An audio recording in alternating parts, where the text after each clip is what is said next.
Oui, je me pose des questions sur le fait de la dose. Pourquoi je me pose ces questions-là?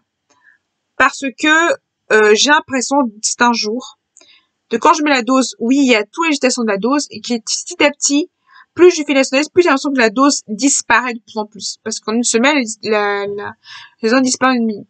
Mais en fait, je trouve que l'application, des fois, dans le jour, dans la semaine, disparaît très facilement. C'est-à-dire que je peux avoir 2 jours, 3 jours.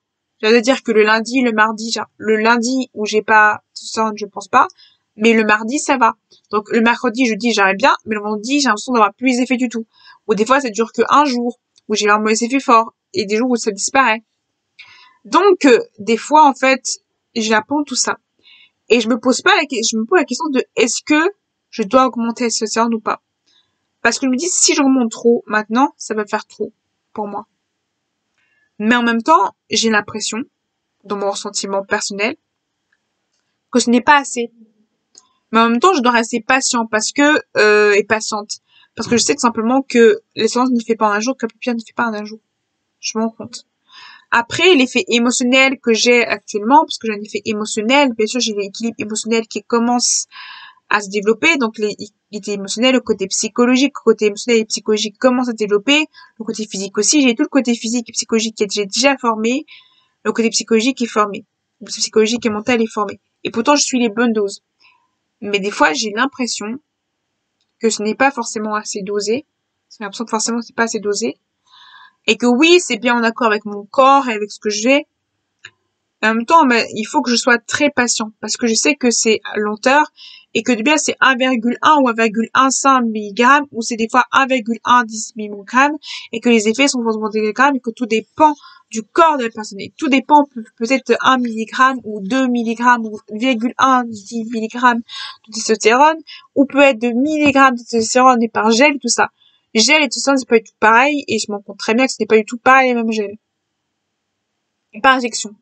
Il y a aussi les patchs ou le corps qui est pas tout pareil. Mais en Suisse, le patch est impossible et le choc corporel par sanguin, tout ce qui est sanguin, tout ce qui est par le coussin n'est pas possible en Suisse. Et même en Suisse, la connaissance de testostérone est mauvaise. On est toujours obligé de se surdoser nous-mêmes parce que la testostérone est connue pour les personnes non binaires et les personnes intersexes parce qu'ils sont mal. Surtout les gens qui sont des genres très neutres ou les A3. A3, c'est un genre dans la non-binarité, mais A3, c'est souvent un genre compliqué. Aussi la partie où il y a des exceptions aussi. 2 personnes qui ont réussi à faire la même mastémie sans avoir de situation de non-binarité, ce qui est possible aussi. Et des personnes qui ont réussi à être prescrites aussi par leur gynécologue, tout ça. C'est des prescrits par gynécologue. Je sais que beaucoup de gens ont des cas comme ça. Ça, c'est des cas de personnes. Et ça peut arriver. Et ça arrive aussi. Ça arrive des personnes qui sont prescrites médicaments, ensuite le surdoser eux-mêmes parce qu'ils n'arrivent pas à doser. Et ça arrive très souvent.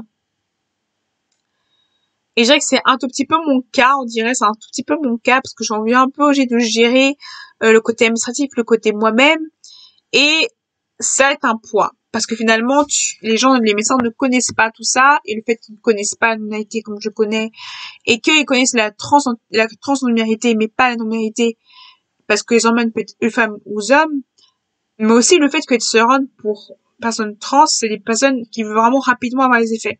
Parce que moi, le fait d'avoir pas les effets tout de suite me rassure. Le fait d'avoir pas les effets tout de suite me rassure. Le fait que j'ai toujours le corps comme j'ai, on sait qu'il n'y a pas de changement de corps physique. On trouve toujours mon corps d'avant, toujours le corps d'avant, mais il a quand même un peu modifié, ce qui me rassure en fait. Ça me rassure. Mais finalement, pour avoir des testostérone rapidement, il faut forcer les choses. Des fois, il faut un peu exagérer pour avoir ce que tu veux. Parce que sinon, tu peux avoir, ça peut durer quelques mois, ça peut durer quelques mois où t'as pas de testo. Des fois, certains, ça peut durer 3 mois, des fois même 1 an, parce qu'ils n'ont pas forcé les choses. Des fois, tout ce qui est pratique, il faut forcer les choses, pour les prénoms, pour tout, parce que sinon, ça ne fonctionne pas. Voilà, clairement, ça ne fonctionne pas. Ça, c'est hyper important de se développer en tant que personne non binaire. Ça, pour se développer, tout ça. Donc, savoir les doses, tout ça. Il y a des effets, quand on est surdosé, c'est des effets, comme les problèmes de tête, tout ça. Et aussi des effets permanents. Les effets de testostérone pour les personnes non binaires sont pas généralisés. C'est-à-dire que les effets, tout ce qui est corporel, tout ce qui est changement physique, et pas temporaire. C'est reste. Tu as la testostérone est résitant. Alors, le corps, la pilosité, les muscles restent. Tout ce qui change pas, c'est les boutons. Les boutons, ça reste. Quand tu as la testostérone, c'est les boutons. Et, certains, par exemple, comme les muscles ne restent pas, les muscles restent. Mais les poils,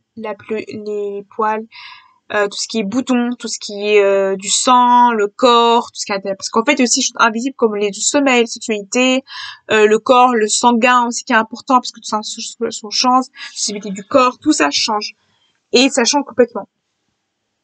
Si j'arrête, en gros, la testostérone, si je fais un exemple d'arrêter la testostérone, je dois attendre quelques semaines, quelques semaines, dire 6 mois, pas 6 mois, 6 semaines pour reprendre. Parce qu'en fait, quand tu as le truc reproducteur, si tu prends la testostérone à petite dose comme moi je prends, tu peux quand même tomber enceinte, même s'il y a aussi des cas où ils sont fertiles. C'est-à-dire qu'il faut faire attention de compléter. Après, par mon expérience personnelle, souvent on dit oui, il faut être fertile. Mais avec la dose que j'ai, c'est rare que vous êtes fertile. C'est vraiment rare parce que la dose, vous avez des pertes de sang, c'est normal. Mais c'est tout à fait normal d'avoir des pertes de sang.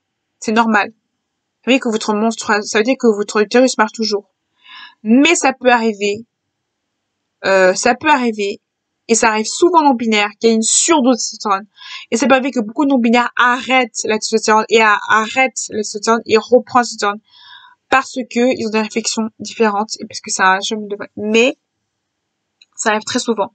Ce n'est pas aussi des courants que ça, c'est souvent très courant de ça. C'est souvent courant que les gens arrêtent et continuent. Et ça veut dire aussi que des gens, personnes non binaires augmentent aussi la testostérone.